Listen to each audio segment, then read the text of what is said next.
C'est l'instant de l'analyse. Nous parlons donc ce matin des violences conjugales entre tradition et questions de droit. Ces comportements abusifs au sein des couples, mesdames et messieurs, sous prétexte de préservation d'honneur familial, sous prétexte de soumission de la femme, ou même encore, voilà, étant également justifiés par le maintien d'un certain ordre patriarcal. Cela arrive, mais malheureusement, on en a, n'est-ce pas, qui arrivent à perdre la vie. On en a qui vivent sans jamais connaître le bonheur dans leur couple à cause de ces multiples violences, bien que d'autres, n'est-ce pas, par ailleurs, pensent que voilà, certaines traditions, certaines cultures accepteraient ce genre d'acte-là parce que oui, cela démontrerait l'autorité de l'homme dans un couple et que voilà, d'autres, hein, on va essayer de le vérifier tout à l'heure avec nos panélistes, d'autres qui pensent que les femmes également, parfois certaines catégories réclament cette petite masculinité-là, voilà, il y a des femmes qui disent que quand on ne les tape pas, on ne les aime pas. Donc voilà, moi j'ai quand même connu ce genre de femme également qui dit que mon homme ne m'a pas encore tapé, c'est pas normal, est-ce qu'il m'aime et tout, et pourtant toi on te tape. Donc du coup à un moment donné on se pose quand même beaucoup de questions, on se rend compte que c'est un sujet un peu complexe. On va donc essayer ce matin avec nos démineurs sur le plateau d'avoir quelques éléments de réponse, essayer de comprendre et surtout de voir comment il faut trancher la chose, parce qu'on a d'une part justement voilà le droit moderne, on va le dire ainsi, qui a établi certaines lois qui sanctionnent donc ces violences conjugales, et d'autre part la tradition qui semble un tout petit peu soutenir ces actes de violence-là, même si n'encourageant pas la mort, mais quand même, voilà, on soutient parfois, on se dit, le mariage c'est ça, c'est fait également parfois des moments de tristesse, hein. Ça on dit pour le pire et pour le meilleur, meilleur et pour le pire, donc voilà, on met ça dans le pire très souvent. Du coup, on se pose quand même quelques questions, est-ce qu'on se marie pour souffrir? Est-ce qu'un homme qui aime peut véritablement mettre main sur sa femme? Qu'est-ce qui se passe? Est-ce qu'une femme normale peut souhaiter être frappée par son mari? Autant de questions que l'on va essayer de répondre avec nos invités sur le plateau. Les mineurs qui sont voilà, confortablement installés, on va forcément commencer par essayer de définir, parce qu'on saurait parler, n'est-ce pas, d'un sujet sans savoir de quoi il s'agit. Donc pour tous ceux-là qui nous regardent, on va donner une définition assez simple. Les violences conjugales, c'est quoi? C'est quoi les violences conjugales? Peut-être on va la reprendre l'avis de la dame sur le plateau, hein, Jeanne Vondo. En fait, pour moi, les violences conjugales, c'est l'ensemble du mauvais comportement face à son partenaire. Un comportement brut, un comportement brut physique et psychologique, surtout. Vous savez, lorsqu'une femme n'est pas bien mise dans sa peau, et lorsqu'elle est face à un partenaire déjà, la première violence de la femme venant de l'homme, c'est le mensonge. Ça, c'est une première violence. Le mensonge, c'est une violence? Oui. Psychologique? Psychologique. Vous savez, lorsque vous vivez avec un homme, lorsqu'il vous dit A et vous vérifiez, vous trouvez que c'est B, ça fait très mal. Ça fait excessivement mal. Mais bon, comme on le dit, les femmes aiment bien le mensonge, elles subissent donc cette violence-là. Donc, le mauvais comportement envers son partenaire, déjà sur le plan physique, les coups et blessures. Vous savez, il y a des hommes qui aiment bien masquer les visages de leurs femmes. Vous êtes avec une belle dame, mais comme vous êtes aigri, parce que la plupart des hommes sont aussi aigris, jaloux, et une jalousie bête, ils ne voudraient pas que quelqu'un d'autre vous regarde. Lorsqu'il vous frappe, ce n'est que sur le visage. Et lorsqu'il vous frappe, il sait, vous ne pouvez plus être présentable. Ça, c'est non. Et maintenant, psychologiquement, vous savez, lorsque l'homme vous humilie, surtout devant ses amis, surtout devant les enfants, votre famille, je vous assure, vous n'êtes pas une femme complète. Vous êtes une femme démunie mentalement. Vous perdez un peu de votre confiance en vous. Oui, vous perdez tout. Tout de même. D'accord. Merci pour cette définition assez, on va dire, profonde. Hein. Voilà. Alors, vous, Monsieur Guy Albert Bomba, à quel moment est-ce qu'on parle de violence conjugale? Est-ce que la petite gifle que Marie peut donner à sa femme, est-ce que la petite gifle que Marie peut donner à sa femme, comme ça, est également considérée comme étant une violence conjugale, quand on sait qu'il y a des femmes qui ne se calment que de cette façon-là? Il y a des femmes qui n'ont rien à faire, quand elles commencent à bavarder, quand elles commencent à t'insulter, elle va seulement t'insulter, ou alors il faut quand même faire un petit truc. Est-ce que la petite gifle, hein, donc, que l'homme donne à sa femme, juste la gifle, est-ce que c'est considéré comme étant une violence conjugale? Viviane, je vais dire aujourd'hui que si. Oui, ça, c'est c'est une violence. Je dis ça pourquoi? Parce que il y a des femmes excessives et il y a des hommes excessifs. Vous voyez, le mariage, c'est d'abord quelque chose que le gars, il quitte de sa famille avec ses comportements, avec son éducation. La dame, elle quitte de sa famille avec son comportement, avec son éducation. C'est deux personnes qui essaient de se mettre ensemble, qui essayent de s'épouser les habitudes, parce que le mariage, c'est s'épouser les habitudes. Et dans un mariage, chacun doit pouvoir connaître sa place. Parce que qui est l'homme? Je suis l'homme. Mon rôle, c'est quoi? Je sers à quoi? Je dois faire ci, je dois faire ça, je dois faire ça. Oui, je suis la femme. Quel est mon rôle? Je dois faire ci, je dois faire ça, je dois faire ça vis-à-vis de mon homme. Parce que si on le définit ainsi, et que si chacun respecte ces clauses-là, je ne pense pas que les violences faites aux hommes et aux femmes devront faire surface. Vous allez voir quelqu'un qui a été peut-être mal éduqué chez lui, peut-être qui a été élevé sans maman. Alors, il lui manque un amour maternel. Alors, c'est quelqu'un et qu'il avait un père qui était toujours tendancieux, violent, qui battait ses copines et autres. Sa maman parfois, sa propre maman parfois. Oui, il ne va que copier ce qu'il a vu. Certains, pas tous. Certains, parce qu'il y en a d'autres souvent qui font le contraire. Ils font le contraire, Tellement ils sont traumatisés. Parce qu'on sait que les mamans, parfois, quand elles sont battues, elles quittent la chambre conjugale, elles viennent peut-être dormir avec les enfants, on voit la maman pleurer toute la nuit. Et parfois, ça touche. Ça touche énormément. Et maintenant, vous allez voir une fille qui a été élevée peut-être par sa maman, qui avait au moins 150 maris. Bon, elle décide de se marier. Oui, elle décide de se marier. Comme elle dit, elle entend que mariage, elle arrive là-bas, elle pense que c'est ce que sa mère faisait. Aujourd'hui, elle avait son mari, elle confond son mari au chaud. On va te bastonner. C'est impossible, on va seulement te bastonner. Donc, c'est autant de choses, Viviane, où on va dire aujourd'hui que les violences, que ce soit faites par Pour aussi quitter la femme, pas forcément la bastonner, vous pouvez tout simplement la laisser partir. Si tu aimes ta femme, que tu ne veux pas quitter ta chose, tu veux comment? Vous supportez. Non, tu bastonnes. Quand on demande à la femme de supporter, il faut supporter aussi. Viens, c'est pas facile de supporter.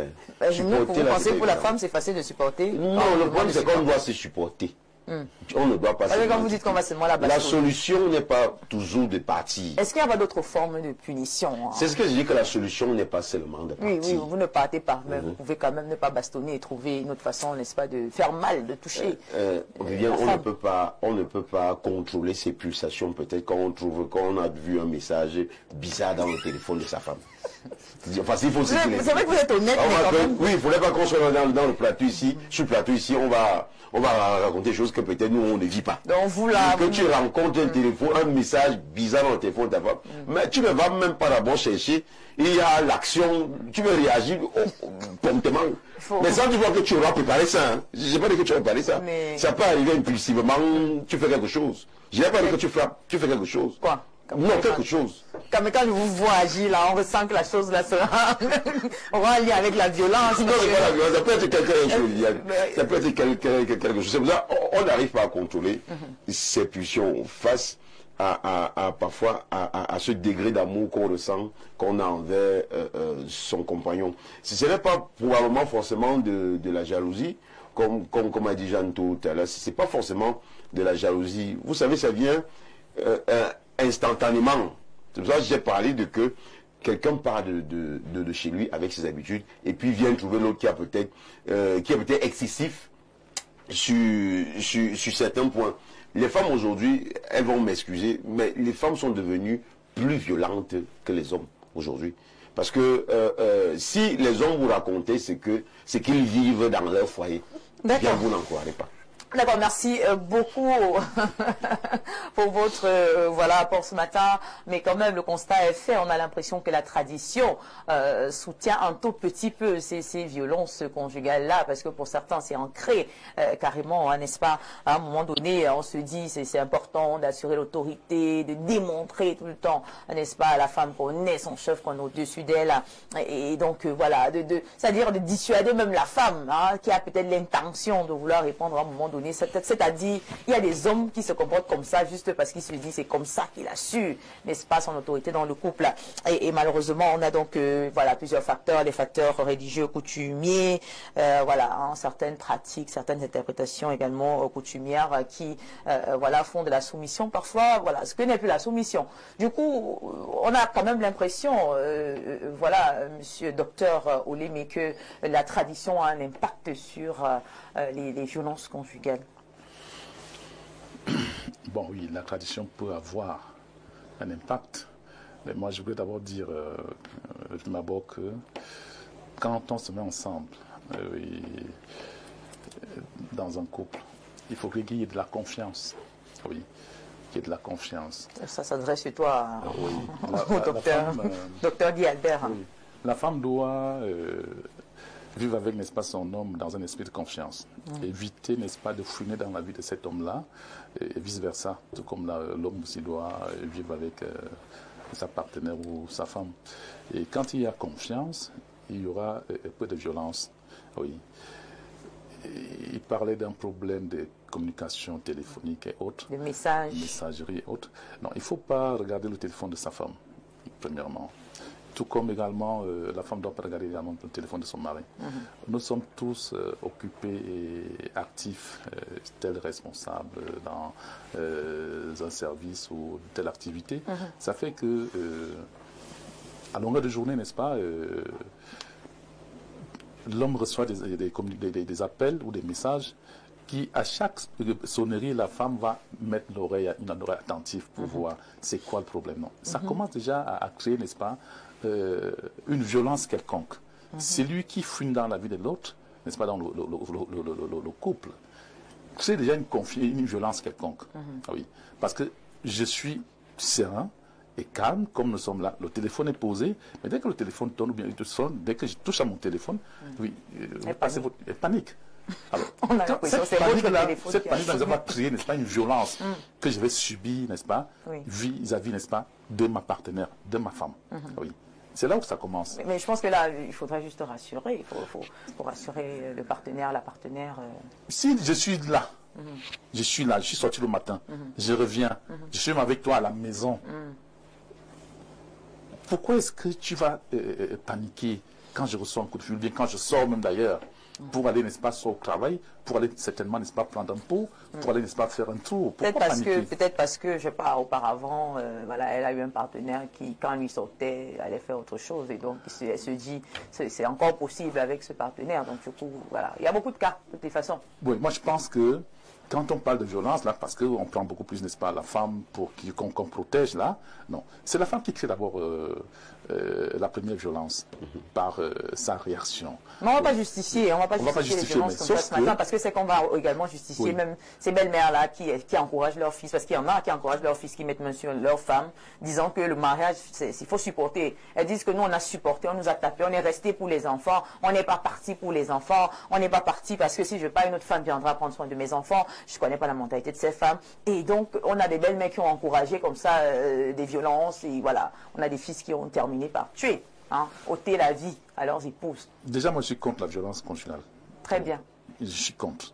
Et je voulais déterminer, n'est-ce pas, les violences. Oui. La violence verbale, n'est-ce pas, dans un couple, l'homme peut être, n'est-ce pas, plus bavard.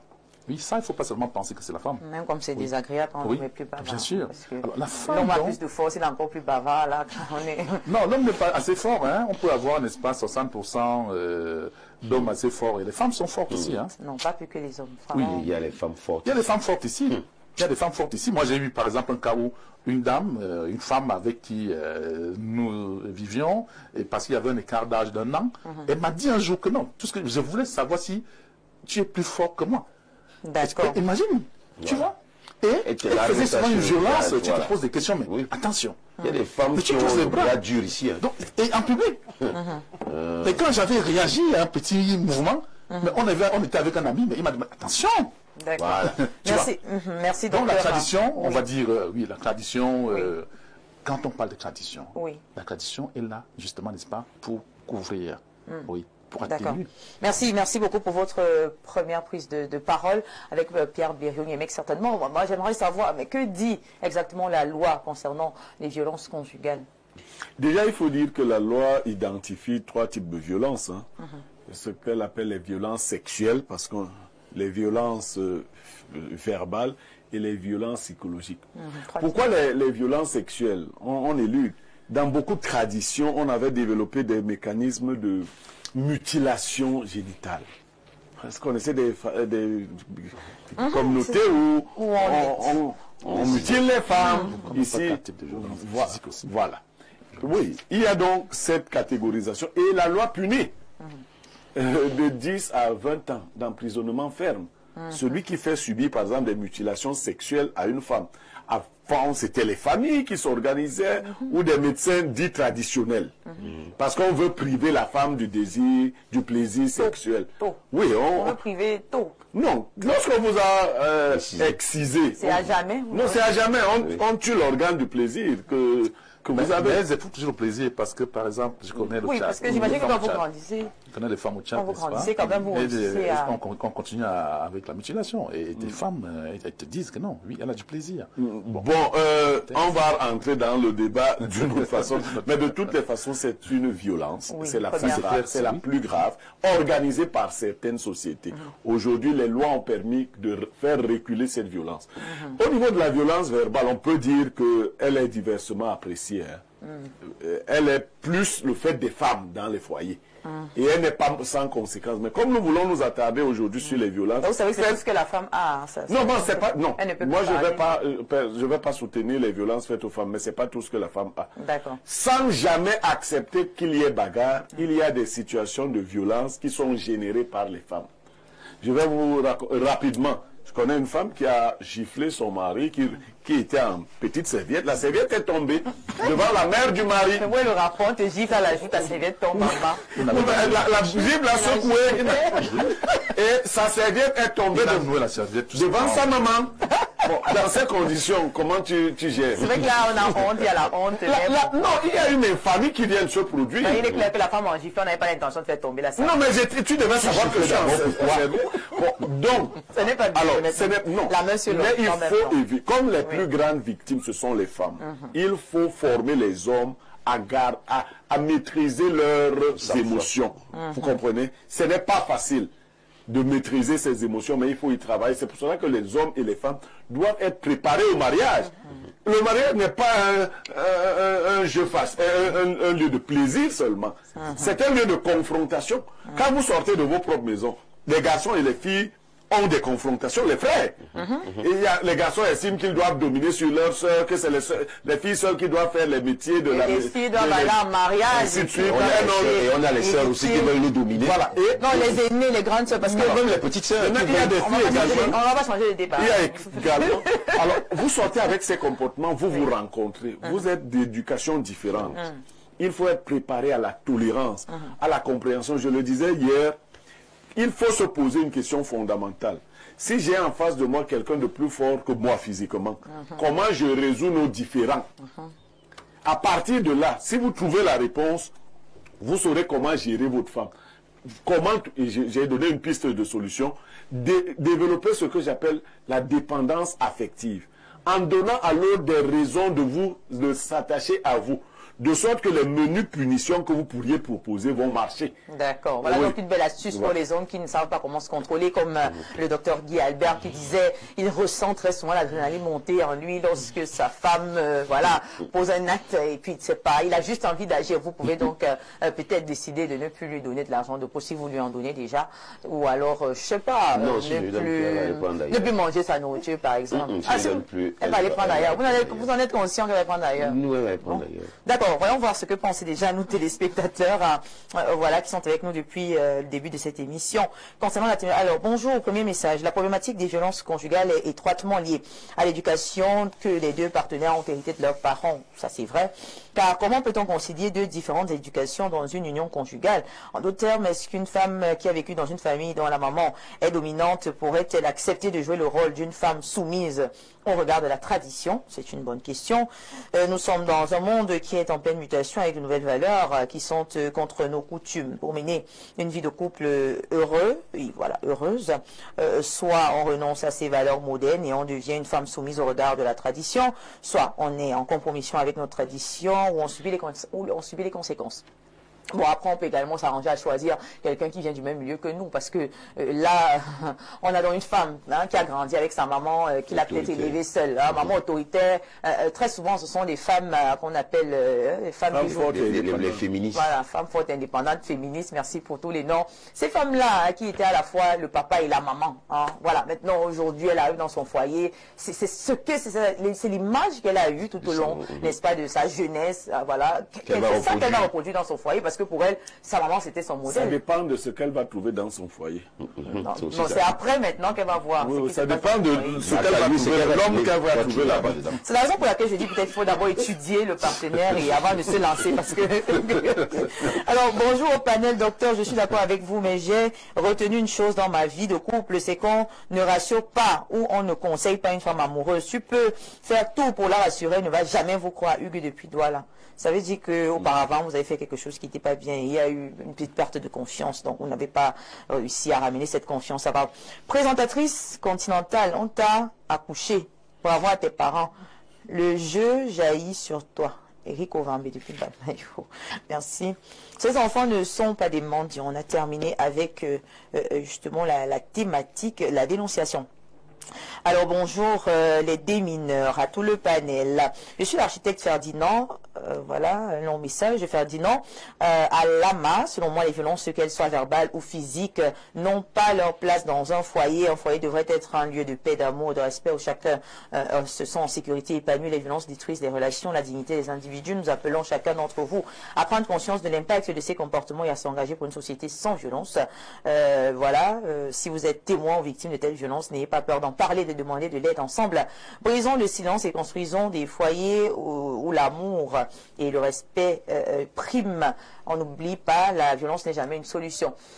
Justement, c'est un autre problème. Est-ce que, selon vous, docteur Guy Albert Bomba, ce n'est pas parce que les femmes ferment la bouche, parce qu'elles ne dénoncent pas, au premier cas, n'est-ce pas, de violence à la maison, que très souvent les hommes prennent goût, prennent plaisir, et voilà, un homme quitte d'une gifle à une chandelle, et la gifle, après c'est le coup de poing, et ensuite tu te retrouves à l'hôpital. C'est pas fort. C'est vrai que ça peut être un cas. Parce qu'il y a certains cas où quand la femme ne commence pas à réagir au début, et puis ton vis-à-vis prend goût à ce que, après on quitte de la gifle, à la bastonnade même. Mais parfois c'est comme Blériot a dit tout à l'heure, ça dépend de celui qu'on a en face. Vous savez, ça dépend des éducations. Si une fille qui a été éduquée où sa mère avait l'habitude de gronder fort, elle va, quand elle rencontre, je prends un exemple, c'est un exemple, là, je peux dire comment, elle trouve un type comme Bomba qui sait aussi gronder fort. Oui, comme deux tonnerres ne peuvent pas rester dans un même endroit.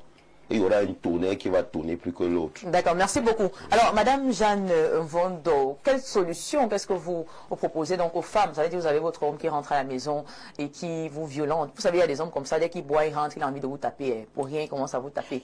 Vous tape correctement et bien. Maintenant, la femme soumise, elle va cacher les parties, elle cache quand même le visage pour qu'on n'abîme pas son visage. Et puis, le lendemain, tout est oublié parce qu'il a des saoulés et la vie continue. Comment se comporter face à un homme violent, selon vous? Viviane, déjà, lorsque nous rencontrons un homme, on s'étudie, tout d'abord. Une femme normale, je dis normale, avec toutes ses facultés, ne devrait pas être avec un alcoolique. Parce que l'alcool, déjà, c'est quelque chose qui vient débriter votre relation.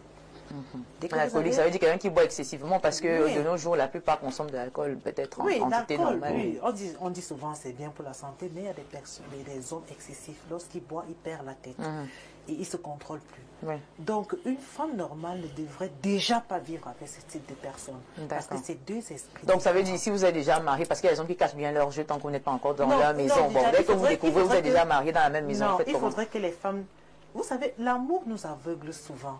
Quand vous aimez quelqu'un, vous ne regardez pas ses petits On va apprendre à ouvrir les yeux désormais. Donc, il faudrait que les femmes soient vraiment bienveillantes. Lorsque vous êtes avec quelqu'un, vous arrivez peut-être dans une buvette, je ne vais pas dire un bar, et vous constatez que l'homme est à 3, 4, 5 bières. Faites attention. C'est quelqu'un qui ne voudra pas contrôler. Et c'est quelqu'un qui ne pourra pas aussi entrer dans l'investissement.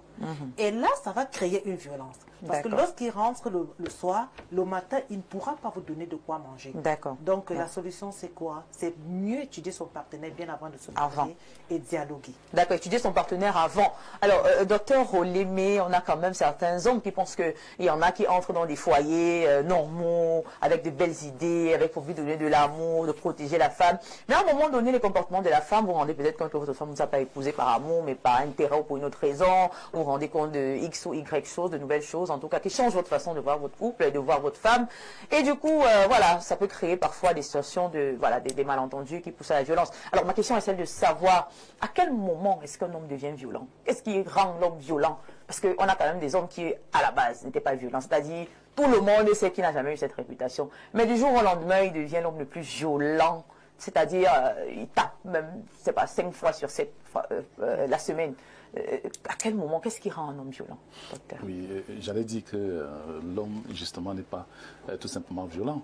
Et c'est parce qu'il y a une situation qui devient violent. Et Jeanne disait tout à l'heure qu'il faut étudier d'abord sa partenaire, la femme, avant, n'est-ce pas, de pouvoir se marier. Mais il peut y avoir, n'est-ce pas, également des erreurs, oui, où l'homme n'a pas pu mieux cerner et étudier la femme et il va épouser une dame. Bon, maintenant, quand il devient donc violent, il devient violent justement parce que la femme n'écoute pas, parce que la femme commence également à violenter en douceur. La femme violente en douceur, par des propos, par une têtutesse, par des sorties. Par la pauvreté parfois aussi, parce que vous avez donc un homme qui ne rapporte rien à la maison, qui n'en a pas. Et l'homme devient aussi, c'est-à-dire il étudie tout, il analyse tout ce que vous faites. À tout moment, il pense que c'est le mépris. À tout moment, il se dit que voilà, là on est en train de me rabaisser. Et du coup, il est tenté de réagir par la violence. Effectivement, ça veut dire que la femme n'a pas aimé son homme. Elle a regardé un homme, une séance quelconque où l'homme a pu agir, soit en lui offrant un repas au restaurant. Ou mais vous aimez toujours accuser les femmes. Ça peut aussi être que l'homme n'aime pas les reproches, pourtant. Quand l'homme n'a pas de l'argent, peut dire que la femme s'est rendue compte que l'homme n'avait pas de l'argent. Et il n'arrive pas à... Et la femme vous fait le reproche, par exemple, que vraiment, je n'ai rien ramené, il n'y a rien, on mange quoi. Si l'homme ne ramène rien, alors... Je pense qu'un homme qui aime sa femme doit se battre, n'est-ce pas, pour nourrir sa femme. Oui. Maintenant, quand la femme, avant d'aller, n'est-ce pas, venir habiter chez moi, tu t'es rendu compte que non, j'essayais, n'est-ce pas, de subvenir à tes besoins et on arrive, n'est-ce pas, à pouvoir vivre ensemble. Ça veut dire que tu as accepté le peu que j'avais. Oui. Pourquoi également donc faire pression pour dire tu n'as rien ramené à la maison? Pourquoi je n'ai pas ramené quelque chose à la maison? Parce que je n'ai pas pu. Parce que je n'ai fait que ramener ce que j'ai dit. Parfois, les hommes veulent avoir le dernier mot, la femme veut avoir le dernier mot, ça crée des problèmes et du coup, voilà. Il y a les hommes là qui faut donner aussi, bon, c'est vrai qu'il faut aussi donner, n'est-ce pas, une place à la femme. Il faudrait que les hommes aussi apprennent à donner également la place à la femme. C'est-à-dire quand la femme est autoritaire, vous vous calmez. Vous attendez voir jusqu'où elle peut aller. Voilà. D'accord, merci pour votre point de vue. Blaireau, mais quand même, quand on aime une femme, est-ce qu'on frappe l'être qu'on aime? C'est-à-dire quand on aime, quand moi je ressens souvent l'amour dans mon cœur là. C'est-à-dire tu penses uniquement du bien, tu veux qu'il soit beau. On aime, moi, ce que j'aime chez une femme, c'est son caractère.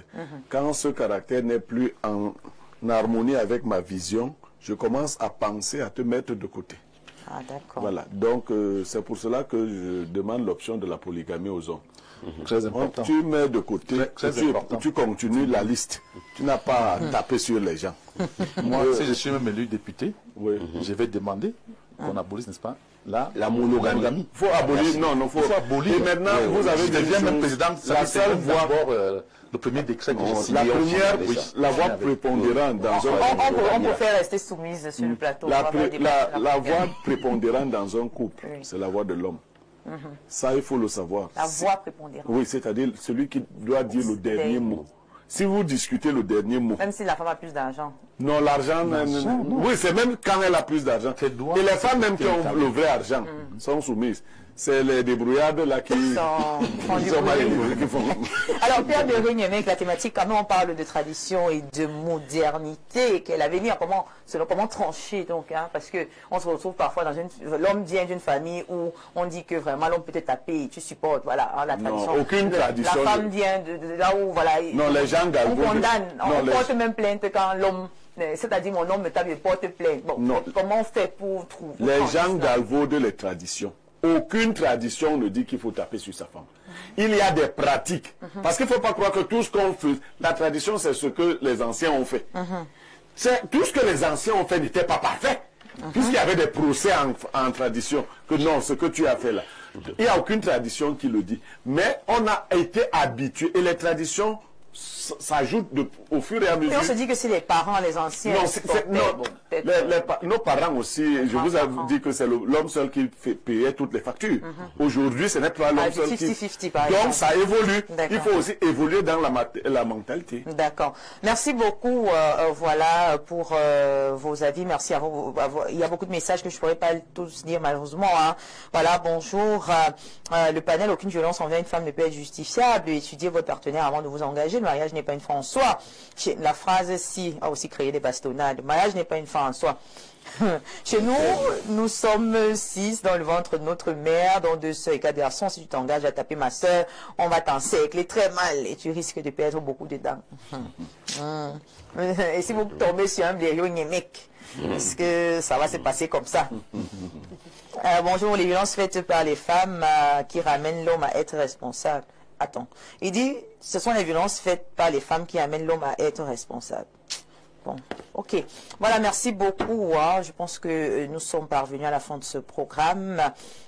Voilà, bonjour Madame Viviane, votre éminent panel. Rien ne justifie les extasions physiques de l'homme sur la femme, tout comme rien ne justifie le fait que la femme prononce des propos acerbes à son époux. Lorsque j'avais 6 ans, mon papa, homme en tenue, frappait constamment sur ma maman, au point où parfois elle était transférée à l'hôpital. Je ne sais pas si c'est ce qu'on apprend en formation militaire. Aujourd'hui, j'ai 20 ans et je vous assure, j'ai un mépris accru pour les personnes qui lèvent facilement la main sur les femmes, ainsi que ces hommes en tenue là. Bon, c'est pas sûr que tous les hommes en tenue frappent leurs femmes quand même. Moi, j'en connais quand même qui sont bien. Et donc, voilà, c'est pour dire qu'il ne faut pas encourager justement les hommes à frapper. Voilà. Bonjour à toi, la plus jolie du 10-12. Moi, je souhaite faire une dénonciation pour plus tard. Peut-être un dernier message. Bonjour, moi, mon fiancé n'aime pas les reproches ou quand j'essaie de donner mon avis. Il estime que c'est le manque de respect parce que lui, il est âgé et bien plus âgé que toi. Il pense qu'il connaît tout. C'est vraiment compliqué. Mais bon, les violences conjugales ne sont pas bien. Ça détruit l'amour en couple. D'accord. Merci beaucoup. À la fin, on comprend quand même que les violences conjugales ne sont pas bien. Et donc, on va retenir ce que nos panélistes ont dit aujourd'hui. C'est l'occasion pour moi de faire une fleur ce matin au complexe sportif d'Olembe qui va donc s'ouvrir ce dimanche. Et vous êtes tous invités, toutes les populations de Yaoundé, même si vous êtes de passage à Yaoundé, n'hésitez pas, n'est-ce pas, à y faire un tour. C'est ouvert au public. Rendez-vous donc sur place à Olembe et allez toucher du doigt la réalité. Allez voir ce qui se passe là-bas. Comme ça, après, voilà, on va réduire les débats. Ne restez pas sur les réseaux sociaux pour essayer de prendre des informations. Non, il y a beaucoup de fake news sur les réseaux sociaux. Donc, vous êtes tous invités à faire un tour, n'est-ce pas, du côté du complexe sportif d'Olembe pour voir justement tout ce qui a été fait de ce côté en termes justement d'infrastructure. Et également, on va marquer un temps d'arrêt, je ne sais pas si la diffusion, quelle est l'image justement de la structure, voilà, It's Bethan and Cleo, voilà, qui propose des bons services de nettoyage, industriel, recyclage des déchets, tri et collecte des déchets, prestations de services événementiels, immobilier, commerce général, décoration d'intérieur, rénovation du cuir, revêtement de bureau. Voilà, on a des contacts 657 86 38 56 699 98 02 98, c'est donc la structure de Dame Jeanne Vondo avec nous ici sur ce plateau, chef d'entreprise mais également présentatrice télé ici à Info Télévision. Ils sont situés à Kyriakides, bâtiment B, voilà. Donc si vous ne vous retrouvez pas, appelez tout simplement les contacts qui affichent, voilà, que je viens de donner. Et donc, c'est sur ce qu'on va mettre un terme à cette émission. C'était la dernière sortie de la semaine. Nous vous remercions voilà, à la maison pour votre participation, votre temps, votre fidélité qui nous honore. Merci à nos chers panélistes, Dame Vando qui était là, docteur voilà, Guy Albert Bomba qui a essayé d'être vrai, parce que lui, il ne sait pas s'il peut véritablement tenir. On remercie également la présence du docteur Olémé Clément sur ce plateau. Merci encore. Merci à notre consultant Pierre Blériot-Niémec. Tout est bien qui finit bien. Je vous souhaite passer un excellent week-end sous la protection divine. On se donne rendez-vous lundi, s'il plaît à Dieu, pour une autre belle aventure avec les démineurs sur le plateau de Espace Mini. En attendant, portez-vous très bien. Bien le bonjour.